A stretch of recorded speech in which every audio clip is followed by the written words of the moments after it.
tem o conceito de governo oculto, né? Você acha que, se você puder explicar para as pessoas o conceito de governo oculto e por que eles querem manipular a realidade para nós? Governo oculto significa a existência de um sistema e de lideranças humanas e não humanas por trás do que a gente entende como governo que se apresenta. Então nós vemos as nações, os grandes países, os líderes políticos, presidentes, primeiros-ministros, reis, rainhas. Tudo isso é fachada. São apenas laranjas representantes de um outro governo, de uma elite mundial, que trabalha nos bastidores desses que os representam aqui. São os donos do mundo. Exatamente. São os donos do mundo. Eles não aparecem. E por trás dos donos do mundo existe um outro grupo que fica ainda mais oculto, porque eles não conseguem nem sobreviver aqui na superfície da Terra, e eles vivem em bases subterrâneas em várias partes do mundo aqui. Eles estão em outras dimensões também? Não. Estão nessa dimensão. São físicos como nós. Só que são gigantes. Têm uma aparência totalmente diferente da nossa. São bem altos, né? E têm um crânio alongado. Conhecidos como Anunnaki. Eles estão aqui até hoje. Estão. Muitos morreram, muitos foram embora e alguns estão aqui até hoje porque governam esse mundo com os seus grupos. Seus impérios, seus reinados, suas nações, seus laranjas, seus representantes aqui em cima.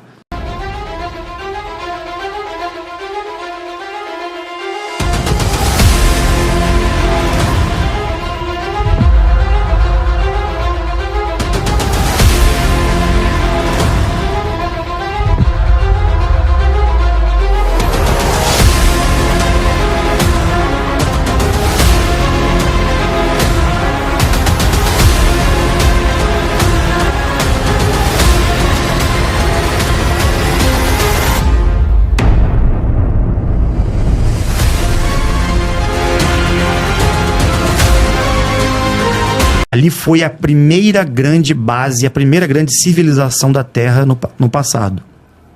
Conhecida pelos Murius. A capital do mundo, né? Exato. Pelas nossas pesquisas e informações que tivemos, nós confirmamos isso. Que na Amazônia foi onde tudo começou, aqui na Terra. Não foi lá na África, Oriente Médio, enfim. Foi aqui. A Amazônia brasileira, nossa região aqui, tá? Depois foi expandindo para outras partes do mundo. Inclusive todas as construções em pedra no mundo inteiro, América do Sul inteira, foram consequências dessa civilização na Amazônia, que foi se expandindo. Até chegar na Turquia, Grécia, atravessou oceanos. Inclusive você foi lá, certo? Que eu vi você junto com a Dáquila Pesquisa. Na verdade, nós não acreditávamos na época, quando identificamos essa possibilidade, porque era algo absurdo pra gente. Mas até parece que tem algo na Amazônia. Como? Aquilo lá é imenso. Ninguém encontrou nada até hoje. Até que recebemos indicações dos nossos parceiros. Parceiros, eu digo, os nossos amigos, né? Das estrelas, os seres dimensionais. Eles disseram: procurem na Amazônia o local tal, tal, tal, na região tal. Dê um pulinho lá, veja o que vocês encontram. Dito e feito. Só que eles não deram as coordenadas 100%, nós tivemos que encontrar. E encontramos algo surpreendente, que foram as quadras. Aquelas avenidas e blocos imensos que estão soterrados lá. Sobrevoamos, mostramos, né? Sim. Viralizou na época. E virou motivo até de piada. Ninguém acredita até hoje, infelizmente. Mesma coisa está ali escancarada nas imagens. Mostramos e ninguém quer dar atenção a isso. Por que será? Sim. Inclusive eu vi que você, assim, para quem tiver curiosidade, depois vai lá no canal do Rafa, tem ele entrando no avião, né? Adentrando no meio da floresta, né? E fazendo os takes de cima do avião, realmente blocos, né? Sim, nós fomos com uma equipe. No dia do sobrevoo, eu não pude estar dentro do avião, mas eu estava com a equipe que pegou o avião e foi. Mas eles vieram com as filmagens, eu estive próximo ali à região das quadras, né? Cheguei bem próximo, ficamos numa aldeia, uma etnia dos tucanos, na época, e tivemos muitas informações. Inclusive, eles conhecem tudo aquilo lá, eles sabem o que existe lá. Tivemos, assim, confirmações nessa parceria com as etnias, que rende frutos até hoje, né? Eles são seres maravilhosos, né? Que foram deixados de lado pelo nosso sistema aí. Então eles confirmaram a presença de Ratanabá para nós. É impressionante como os arqueólogos e os pesquisadores acadêmicos negam, né? Trabalham para o sistema, eles não querem que essas coisas venham à tona. Porque isso vai desmoronar toda a narrativa convencional. E a narrativa convencional quer apresentar uma história mentirosa para mantê-los na Matrix. E nós estamos trazendo Ratanabá porque Ratanabá é uma das peças que vai conectar com todo o conhecimento ancestral, que vai trazer essas verdades, inclusive sobre os seres dimensionais, sobre tudo isso. Tá tudo conectado. Parece que são peças soltas, mas não, tá tudo interligado. Tudo faz parte do mesmo caminho de compreensão da verdade, como eu disse, que vai se descortinando, né?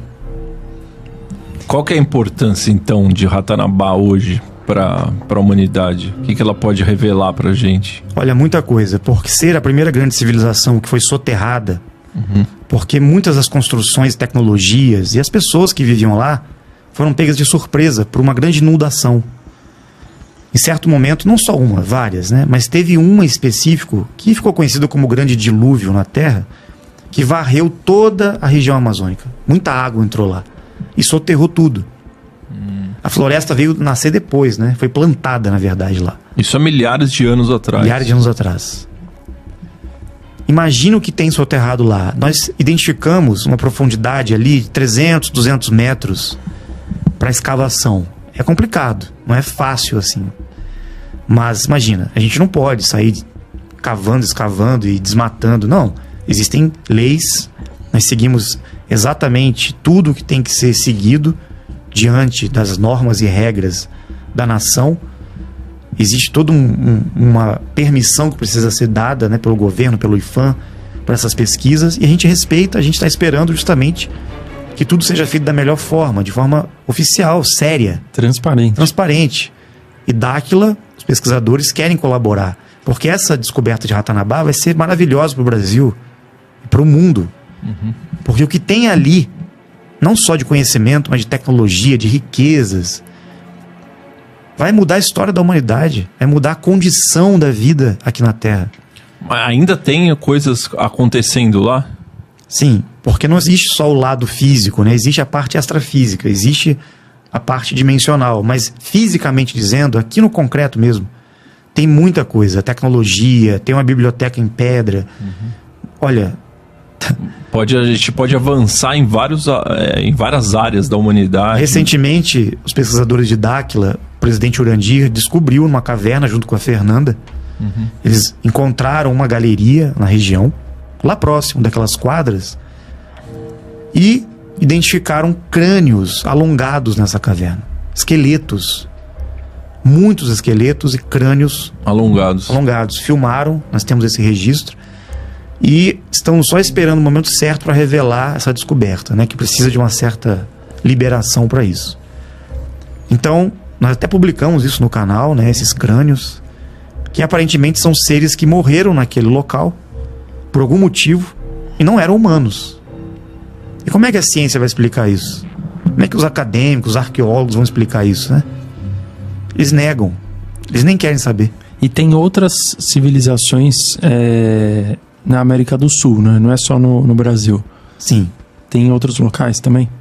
Existiram muitas civilizações, só que todas elas eram conectadas a Ratanabá. Ratanabá era o centro, era a capital de toda essa civilização, ou melhor, esse império que se espalhou pela Terra. Como se fosse Roma. Sim, eram vários reinos. Mas devido às mudanças da Terra, os ciclos da Terra, aconteceram muitas hecatombes, cataclismos, mudanças climáticas. Isso foi alterando e muitas coisas foram destruídas também por alguns grupos que chegaram aqui no passado, né? Inclusive os Anunnaki, que vieram para cá e exploraram esse mundo e mudaram muitas coisas aqui, que existiam aqui. Você acha que tem o conceito de governo oculto, né? Você acha que, se você puder explicar para as pessoas o conceito de governo oculto e por que eles querem manipular a realidade para nós? Governo oculto significa a existência de um sistema e de lideranças humanas e não humanas por trás do que a gente entende como governo que se apresenta. Então nós vemos as nações, os grandes países, os líderes políticos, presidentes, primeiros-ministros, reis, rainhas. Tudo isso é fachada. são apenas laranjas representantes de um outro governo, de uma elite mundial, que trabalha nos bastidores desses que os representam aqui. Tá por São trás. os donos do mundo. Exatamente. São os donos do mundo. Eles não aparecem. E por trás dos donos do mundo, existe um outro grupo que fica ainda mais oculto, porque eles não conseguem nem sobreviver aqui na superfície da Terra, e eles vivem em bases subterrâneas em várias partes do mundo aqui. Eles estão em outras dimensões também? Não. Estão nessa dimensão. São físicos como nós. Só que são gigantes. Têm uma aparência totalmente diferente da nossa. São bem altos, né? E têm um crânio alongado. Conhecidos como Anunnaki. Eles estão aqui até hoje, então. Estão. Muitos morreram, muitos foram embora e alguns estão aqui até hoje porque governam esse mundo com os seus grupos. Seus impérios, seus reinados, suas nações, seus laranjas, seus representantes aqui em cima. Mas eu achei que os Anunnakis eram do bem. Eles não são... Eles não querem a nossa evolução. Alguns Anunnaki já têm uma compreensão maior. Estão mudando um pouco a concepção. Alguns poucos, principalmente ligados ao Enki, que é um dos filhos de Anu. Pelo que a gente compreendeu até agora, ele vem fazendo um trabalho, já compreendeu já há milhares de anos, que deve colaborar com a raça humana e não prejudicar a raça humana. Mas ele também quer o poder. Ele é poderoso. Ele é um deus. Na concepção deles, né? De deuses. O que é o poder para ele? Por exemplo, para a gente, nessa face, né, da Terra, o poder é dinheiro, né? Dinheiro, riqueza, você poder ter uma vida de luxo. Isso é cargo poder político. né? Né? A gente sempre fala, para você ver como uma pessoa, né, dê poder a ela. Se você quiser ver mais ainda, tire o poder dela, né? Então, o que é o poder? O que é o poder para eles? Já que eles não têm esse bem material, entendeu? Uma boa dúvida. O que eu posso ter que me dá mais poder? O que eu posso ter? Poder é o que eu posso ter. Uhum. Se eu tenho saúde, eu tenho poder? Tem. Se eu tenho dinheiro e condições materiais para essa realidade, para poder comprar ou possuir bens materiais, eu tenho poder para usufruir desses bens, ir e vir? Tenho. Se eu tenho relacionamentos e poder de influência, capacidade mental de manipulação emocional, tenho poder porque eu estou manipulando a energia, os relacionamentos a meu favor? Tenho poder. Mas qual o maior poder possível que nós podemos ter? Ou melhor, qual o maior medo que nós temos? Nós, seres humanos? Já falei hoje aqui. A morte. A morte, os seres humanos, né? Então qual o poder que nós temos sobre a morte? A vida. E como conquistar a vida eterna? Elevando para outras dimensões. Mas nós não conseguimos ainda. Então nós não temos o poder.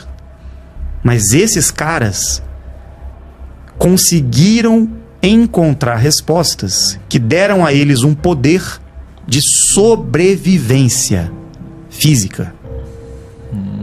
Imortalidade? Física. Mas não conseguem ir para outras dimensões. Mas eles não morrem aqui, na terceira dimensão. Estão vivos há milhares de anos. Ou seja, se a gente tem o nosso maior medo é a morte, então, como o Maurício respondeu muito bem, nosso poder contra esse maior medo é a vida, já que eles têm a imortalidade, que é o que? A vida eterna mesmo, né? Eles têm esse poder. Só que eles não têm o benefício, a grande oportunidade que nós temos de irmos ascendermos, português, para outras dimensões. Sim.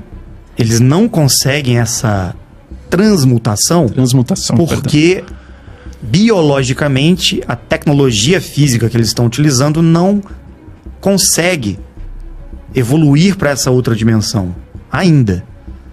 Eles precisam de algo ativado nessa tecnologia biológica deles para, como se fosse um combustível. Ou imagine que nós temos um computador. Cada corpo humano é um computador. eles têm a máquina deles.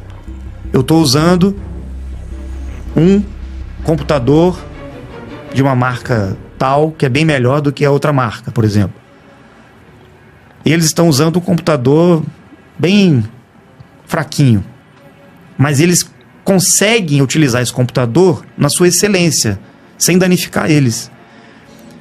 A gente danifica. Ensinaram a humanidade a danificar o computador e viver com muitos vírus nessa máquina. Nossa. Só que nós temos um programa nesse computador, um software, que dá a possibilidade de uma conexão Wi-Fi, uma internet bem rápida. E eles não têm isso. Eles ficam lá na conexão de escada ainda, mais ou menos tentando conectar na internet. Nem internet eles pegam no computador deles. A gente pega.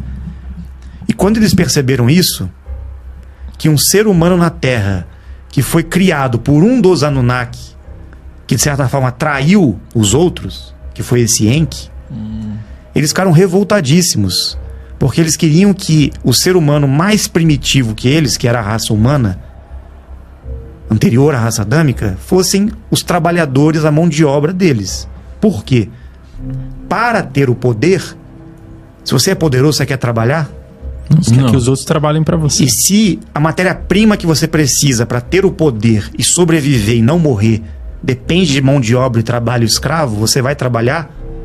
Ou você vai precisar de pessoas para trabalhar para você?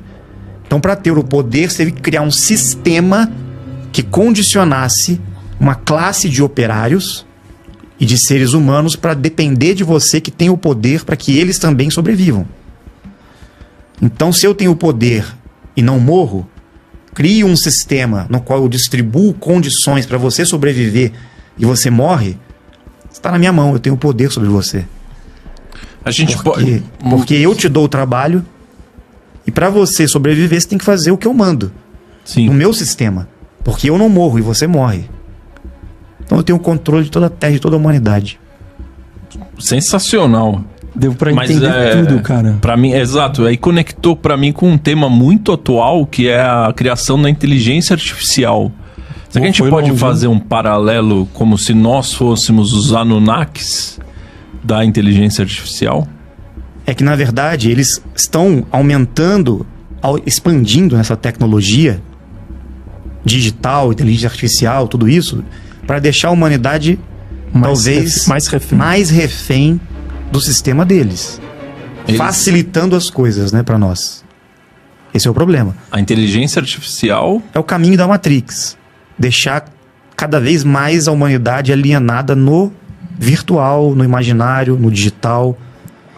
Mas a gente não está criando a inteligência artificial pelo mesmo motivo que os Anunnakis criaram os seres humanos, que é pro trabalho. A gente, boa parte hoje, o ChatGPT, o Midjourney, a gente está vendo coisas bem incipientes ainda. Só que não resolve o problema do poder. Que faz a gente trabalhar menos. Mas não resolve o problema do poder maior. Qual o poder maior? O que a gente precisa, na verdade? Vamos resumir toda a filosofia da Terra aqui? Tempo e vida. A gente vive buscando ter tempo, ter sobrevivência e companhia. E prazer para distrair o tempo, para ocupar o tempo, a busca da felicidade. Então, se eu tenho um tempo de vida, e se eu sei que uma hora vai acabar a minha vida e eu não sei para onde eu vou, o que acontece, eu preciso viver isso aqui de acordo com o que é imposto, buscando pelo menos a felicidade, porque a felicidade vai trazer um sentido para mim. Os prazeres, o desfrute, a satisfação, enfim, dos sentidos, né? Só que eu vou estar sendo obsediado a vida inteira pelo medo de ficar doente, ficar sem dinheiro, não ter proteção, casa, bens. E isso me leva ao medo da solidão, de ficar sozinho. E isso me leva ao medo da morte. Então eu estou vivendo sempre movido pelo medo de não ter as coisas, de não ter pessoas e de não ter minha própria vida sendo sustentada por mim mesmo. Então isso se torna um problema tão sério que a gente deixa isso de lado no inconsciente e começa a viver a vida do sistema que foi criado por esses grupos que não morrem para manter a humanidade alienada num sonho de que todos estão vivendo em busca da felicidade, da segurança e de um poder que não existe. Correndo atrás do rabo. Correndo atrás do rabo. E mesmo assim as pessoas dizem, não, eu sei. Um dia vamos morrer, a única certeza que nós temos. Então vamos viver a vida. A vida é assim. Então eu tenho que trabalhar, ter minha família, ganhar dinheiro, ser feliz, desfrutar, deixar minha herança. Uma hora eu vou ficar idoso, vou morrer. E ninguém se questiona, né? Ninguém chega naquele ponto que nós falamos no início. Ah, mas eu vou pra onde então? Se eu vivi tudo isso, pra que isso? Quem sou eu? Quem sou eu? Aí começa. Da onde eu vim? Pra onde Só eu que vou? aí o indivíduo que chega nesse ponto de se questionar, De sair da ignorância. ele chama a atenção do sistema. Porque aí os que vivem eternamente, entre aspas, né? Opa, ó o Neo ali começando a... Total. O cara começou a questionar. Só que ao mesmo tempo que chama a atenção do sistema, chama a atenção de outros. Que também vivem eternamente. E que não estão aqui. Estão em outras dimensões. Que são os seres dimensionais. Do bem. Do bem, porque não há seres dimensionais em dimensões superiores do mal. O mal só existe aqui. Devido a essa condição que nós estamos falando aqui desde o início. Do sistema. O mal é consequência disso tudo. Do na sistema. verdade. Do sistema, do medo, da falta de poder e da morte que nos ameaça toda vez. Isso nos leva ao egoísmo. O que é o egoísmo? A tentativa de sustentar o nosso eu. Ninguém quer morrer. Aí eu te pergunto, se eles estão lutando pela sobrevivência e conquistaram esse poder na Terra de sobreviver, e sobrevivendo eles não morrem, eles conseguiram construir um sistema, nações, impérios, reinados, tecnologias, Mídia. tudo, eles têm controle de tudo, porque eles não morrem. Então todo mundo morre menos eles. Então eles continuam no controle de tudo, eles só reformulam, fazem um reset ali, ajusta aqui, faz uma reforma ali, muda ali e vai ajustando o mundo e o sistema deles para aqueles que morrem e reencarnam virem trabalhar para eles aqui. É o nosso estado hoje. Escravos, trabalhadores desse grupo que não morre na Terra. Mas daí, como você estava dizendo, isso acaba despertando quando vem o Neo. Isso acaba Isso. despertando tanto o pessoal do mal, Exato. mas também os extradimensionais, que são do bem. Exato. E quando chega isso, o que aconteceria? Quando essa galera começa a despertar na Terra e questionar e começar a perguntar, gente, o que eu tô fazendo aqui? O que é a Matrix? Opa. O sistema vai dar risada. Vamos colocar ali uma religião para ele seguir, porque ele vai ficar lá esperando a morte e a salvação após a morte. Vamos colocar uma esperança nele, que nunca vai chegar. Ou um Deus muito distante, que nunca vai também. Ou vamos ensinar uma oração para ele ficar pedindo ajuda. Ou um milagre, ou um ritual. Enfim. Eles não podem descobrir que os parceiros deles que poderiam ajudá-los estão aqui já. Só esperando o momento deles abrirem a porta. Que são os portais. Sim. E que é muito fácil interagir. Só que o ser humano não sabe como, mas nós sabemos. Nós descobrimos isso em Dáquila. Como? Vou falar disso. Mas antes de falar disso, vamos só fazer o paralelo com essa condição que as pessoas estão despertando. Como muitas pessoas começaram a despertar, de tempos em tempos, estes lá de cima começaram a descer. Que a frequência tá mais parecida com a deles? É viável eles Em virem? alguns momentos da história, os intervencionistas, esses dimensionais que estão acima, não vieram para cá para ficar aqui e para morrer e para evoluir aqui. Eles vieram para interceder em alguns momentos em prol dos que estavam despertando. E esses que estavam despertando, na verdade, são seres dimensionais que vieram para cá no passado e se perderam aqui. Estão perdidos aqui na Terra achando que são seres humanos. Por causa do véu do esquecimento? Exatamente. Pela condição humana nessa densidade, nesse corpo e nessa matéria.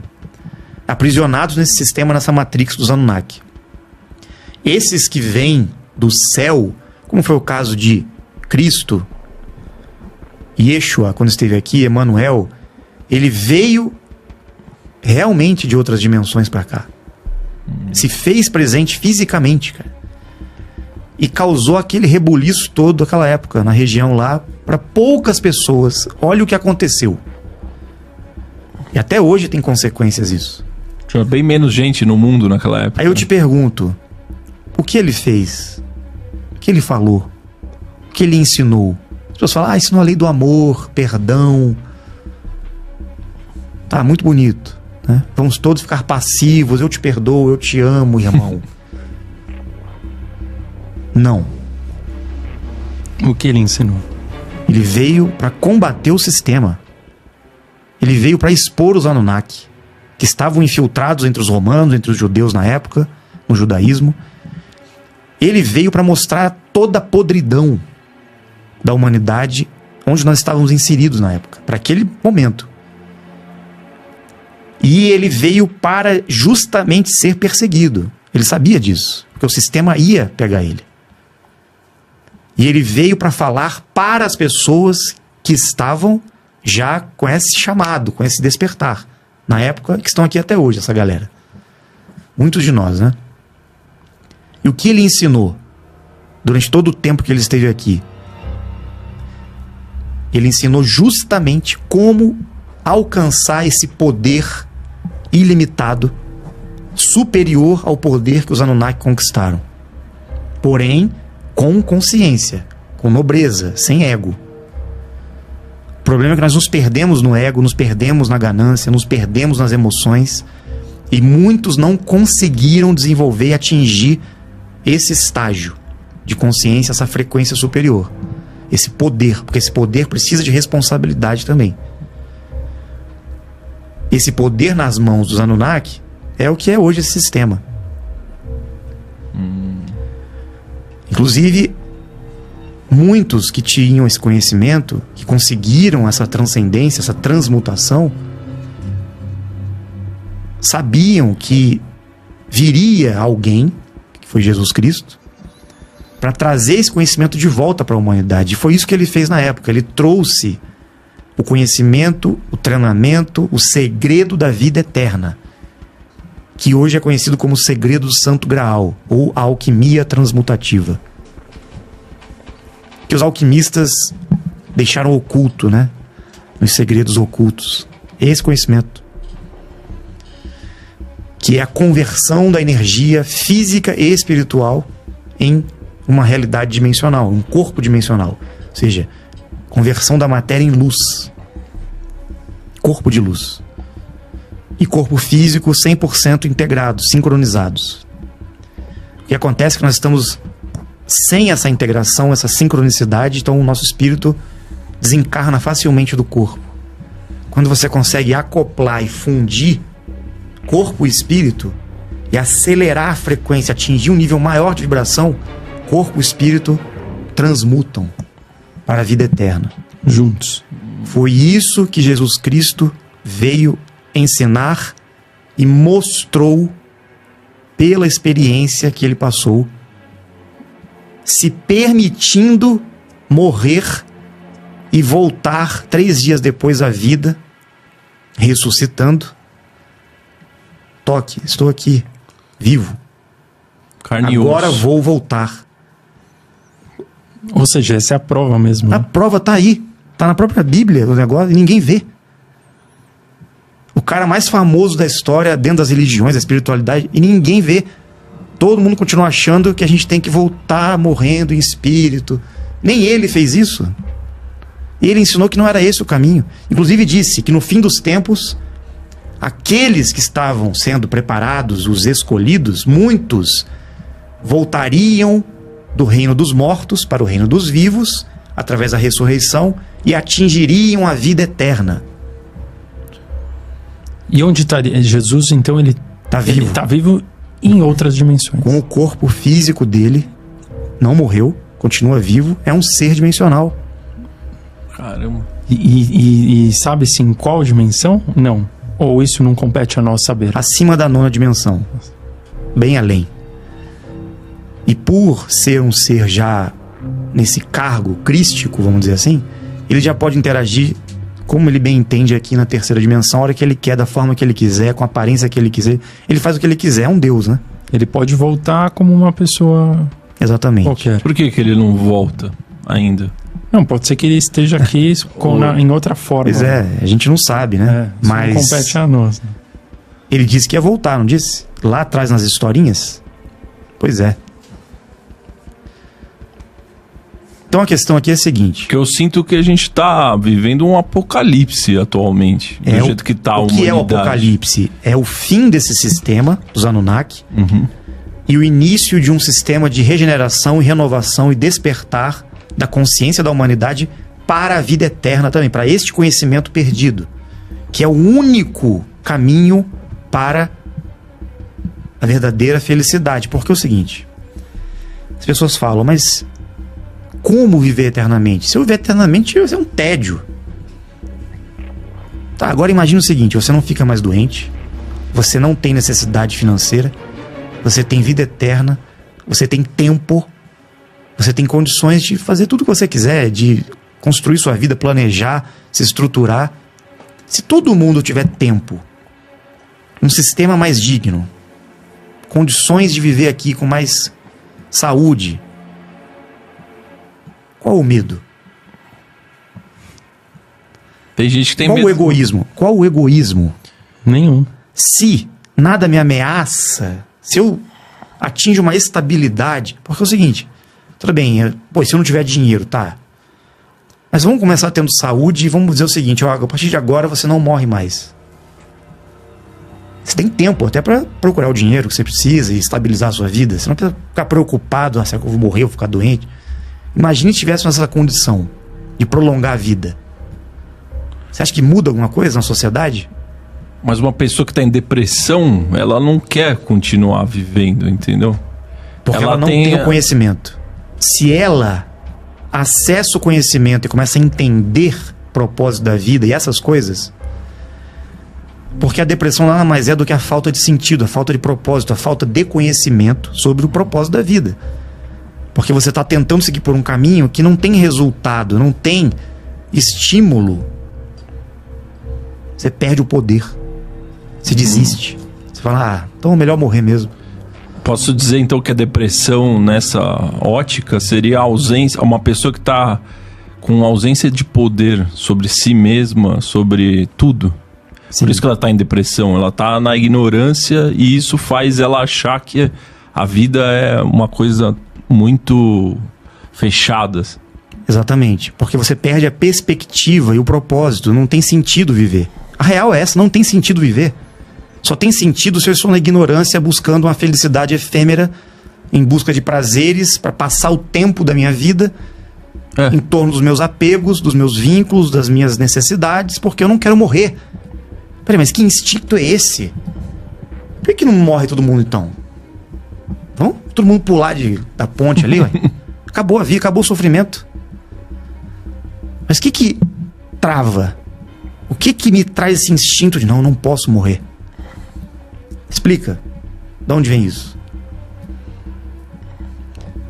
Mas, ao mesmo tempo, nós vivemos uma vida que diz, a morte é certa, não tem como escapar da morte. E realmente, esse mundo aqui, nessa condição que estamos hoje, é assim. A pergunta é possível uma mudança ocorrer? Talvez uma intervenção superior para que a gente tenha acesso a um prolongamento de vida? Até uma mudança na questão genética para que o ser humano consiga prolongar a vida? E é possível a gente criar um sistema diferente, trazer soluções, despertar a consciência das pessoas para esse propósito, essa vida real, esse conhecimento, inclusive a presença de amigos que estão aí para nos ajudar nessa parceria em busca disso? Eu afirmo que sim. E é isso que nós estamos vivendo em Dáquila hoje. Essa parceria, essa intervenção direta com inteligências de outras dimensões. São 49 raças extradimensionais que estão aqui mais uma vez, porque eles já trabalharam diversas vezes na Terra com a humanidade em outros tempos e agora estão aqui de novo, por incrível que pareça, com um grupo no Brasil iniciando esse movimento. Esse movimento não é religião, não é nada disso, não é seita, não existe cunho espiritual, nada. É simplesmente a reunião de pessoas que estão despertando e buscando o conhecimento, buscando a verdade, para mudarmos esse mundo para uma vida melhor. Então a gente pode esperar para os próximos anos uma terra melhor, uma vida melhor? Sim. Quando que vai melhorar? Na medida que um número maior de pessoas começarem a despertar e buscar essa consciência, essa verdade, ter acesso a essa possibilidade, ou seja, do poder de estar vivo, de ter tempo. Porque como que as pessoas vão evoluir, buscar conhecimento, até buscar um autoconhecimento, se ninguém tem tempo?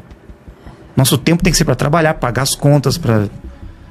Quando o cara começa a pensar nisso, ou ele já está mais velho, ou ele está novo, jovem, e vai desistir do sistema, porque ele fala, como é que eu vou conciliar essa busca, essa necessidade de encontrar a verdade com essa vida louca que eu tenho que provar?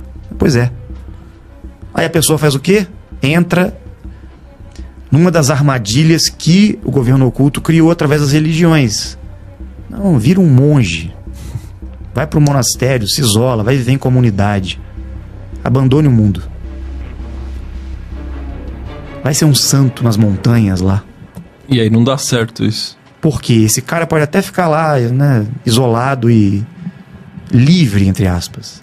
Mas a humanidade continua na mesma merda. Nada muda aqui. Isso interfere nele? Não, porque o cara vai desencarnar um dia, ele vai ser um santinho após a morte, vai chegar lá no mundo espiritual, todo mundo vai bater palma pra ele. Parabéns, você é muito evoluído. E o que você fez na Terra pra mudar aquela condição? Tá tudo igual lá, tá piorando, na verdade. Aí todo mundo sai da Terra, os egoístas, né? Não, agora eu sou um ascensionado, eu evoluí, estou livre de Maia, da ilusão da Terra. A humanidade vai continuar lá sofrendo e eu tô livre. Mas não vira um fardo muito grande pensar assim? Um fardo de, pô, já é difícil cuidar de si mesmo, né? De ficar bem. Pô, além disso, você ainda, além de ficar bem consigo mesmo, você ainda tem que estar ajudando o resto a ficar bem. Não pode soar como um fardo grande a vida? Sou um fardo se você não tem esse suporte. Isso eu concordo com você. Só que esse suporte vem dessa parceria. Da forma que o sistema foi estruturado pelo controle desses grupos, o ser humano não tem esse poder, não conseguiria por si só alcançar. No individual, sim, por esse caminho individualista de alcançar uma transcendência, talvez espiritual. Tudo bem. E o governo oculto e os Anunnaki adoram isso aí. Ah, deixa o Neo sair, deixa ele embora. Mas deixa os nossos escravos aqui. A humanidade continua aprisionada no nosso sistema. Então é preciso sim que venha de tempos em tempos uma intervenção maior para reunir um grupo maior de pessoas, como foi na época de Cristo. Ele veio direto para iniciar esse movimento com um grupo de pessoas que deveria ser algo que realmente iria deixar para as futuras gerações, até hoje, uma grande mudança. Isso não aconteceu porque grupos de poder ligados aos Anunnaki, aos romanos principalmente, interferiram no movimento, cooptaram aquele grupo, criaram uma outra história, um outro objetivo por trás daquilo, que foi a religião cristã católica romana.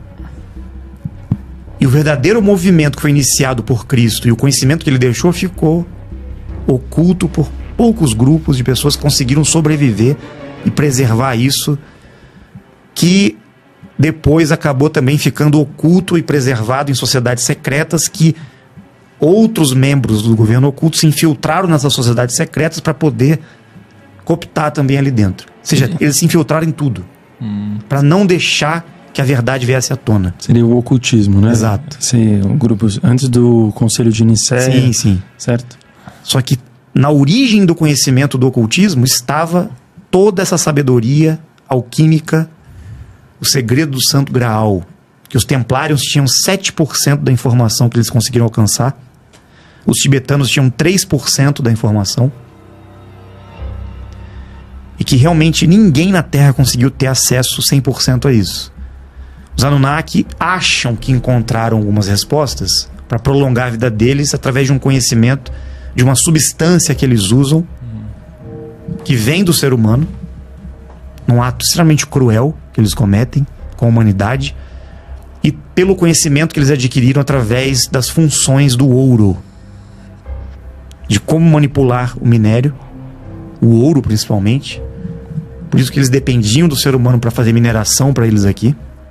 Não é para levar para Nibiru, para salvar a atmosfera. Isso é balela de Zecaria City, tem nada a ver. Era para justamente mantê-los vivos. Eles dependem de certas matérias-primas da Terra para conseguir prolongar a vida deles, ter esse poder que eles alcançaram. Tá? Sensacional. Isso, e deixa eu te perguntar uma coisinha aqui. Como que alguém que queira estar disposto, né, a estar mais desperto, a despertar, como que alguém consegue trabalhar junto, encontrar grupos igual o seu e a Dáquila, certo? Para conseguir ter esse contato e conseguir avançar. Entendeu? Igual o cara. Qual o primeiro passo? Igual, né? O cara vai buscar. Igual o cara vai no culto, se ele quiser. Uhum. Se o cara quiser caminhar dessa maneira para elevar e ir para outras dimensões, qual que é o passo a passo ali? Os evangélicos estão esperando, pela interpretação deles, o arrebatamento. Que na interpretação ao pé da letra que eles fizeram, seria isto, o arrebatamento. Só que eles acreditam que pela fé em Jesus Cristo vão estar aqui, de repente vão sumir. Serão levados, como se fosse uma abdução, né? Só que essa é uma interpretação que foi feita, que na verdade o conhecimento estava totalmente perdido, oculto. Então eles interpretaram assim algumas passagens. Mas Jesus Cristo foi bem claro. Ele disse: eu não vim para todos, eu vim falar para alguns grupos na época. Que grupo é esse? Era um grupo específico de pessoas que tem a ver com aquele número, os 144 mil. Uhum. O Júnior Legraz falou dele. Esses 144 mil são dimensionais que vieram à Terra no passado, em compromisso. Estão aqui para trabalhar diretamente com eles. Estão aqui, são missionários, vamos dizer assim. Mas também se perderam e não estão entendendo mais nada aqui. Só que essas pessoas é um número simbólico, não seja apenas 144 mil. Tem mais pessoas, só que elas não conseguem viver a vida normalmente. São pessoas diferentes, pessoas que se questionam, não aceitam ser pau-mandadas, são pessoas que querem fazer alguma coisa. Ovelhas negras. Não aceita o sistema, busca conhecimento, não para de pesquisar, quer encontrar a verdade a todo custo. Esse pessoal não é da Terra. São extraterrestres encarnados aqui, extradimensionais encarnados aqui, e que fazem parte do grupo dele. E ele veio para essas pessoas, para reunir esse pessoal na época. Até hoje é assim. Essas pessoas têm noção que elas são... Tinham, não tem mais. Na religião cristã, elas estão achando que são os escolhidos, os eleitos, Os gurus. ou os que serão salvos. Vira ego daí, né? O que houve é distorção. É. Na verdade, não é isso. São seres que têm um compromisso na Terra, um trabalho para fazer aqui, e que têm um acordo e uma programação com eles, com esses seres e com Emmanuel Cristo, há milhares de anos. Foi por isso que ele veio para cá, porque esses grupos que desceram para a Terra se perderam completamente aqui, esqueceram o que estavam fazendo aqui. Então, de tempos em tempos, eles vêm porque nós temos um acordo com eles para que um trabalho seja feito aqui. Para nos relembrar. Para nos lembrar. Eles não podem vir diretamente e fazer aqui porque eles não são daqui. Eles são seres de outras dimensões, eles não têm o livre-arbítrio para agir aqui. Mas nós descemos e viemos aqui na condição humana, deixamos da realidade dimensional e viemos para cá. Estamos aqui porque nós estamos com esta possibilidade de agir aqui. Somos os soldados que desceram para a guerra. Entendi. De rapel.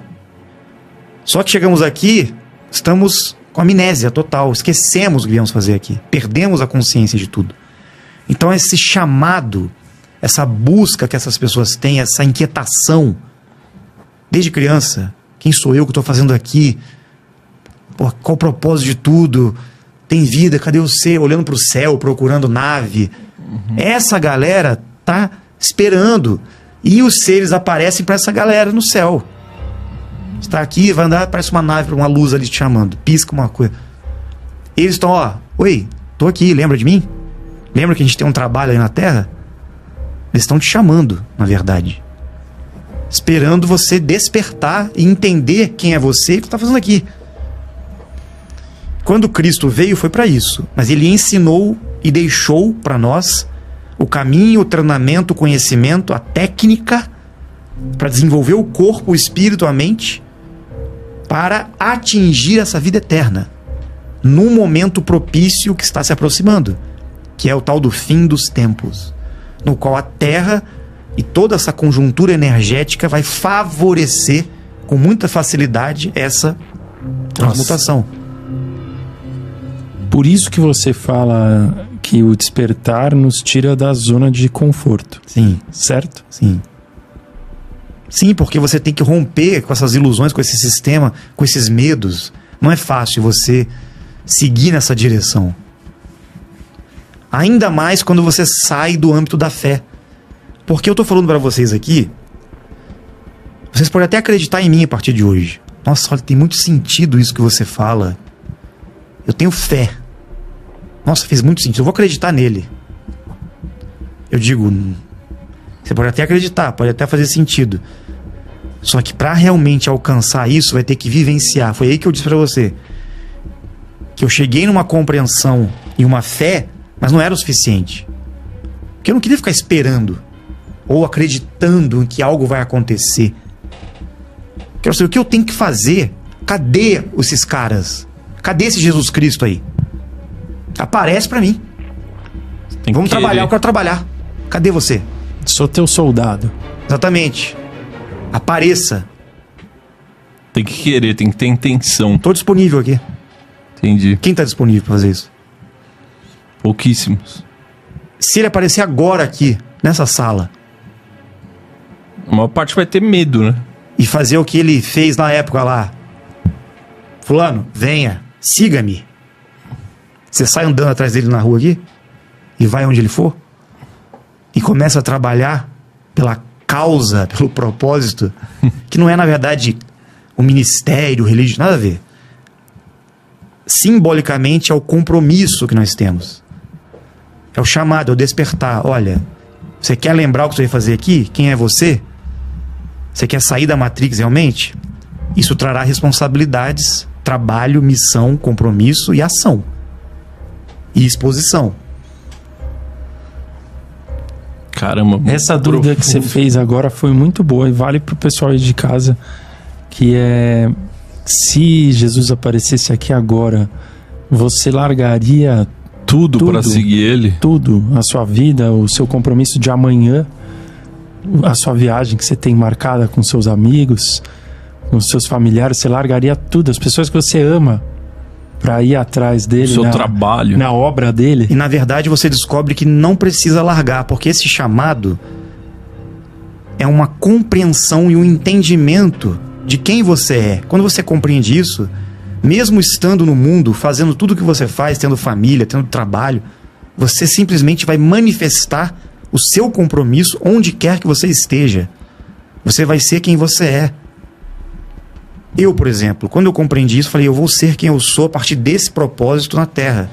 Então, eu vou trabalhar com algo que está conectado a isso, vou ter relacionamentos que esteja conectado a isso, eu vou ter uma família que esteja alinhada a isso, eu vou ter amigos que estão alinhados a isso, eu vou ter tudo na minha vida conectado a isso, inclusive meu propósito, minha relação comigo mesmo.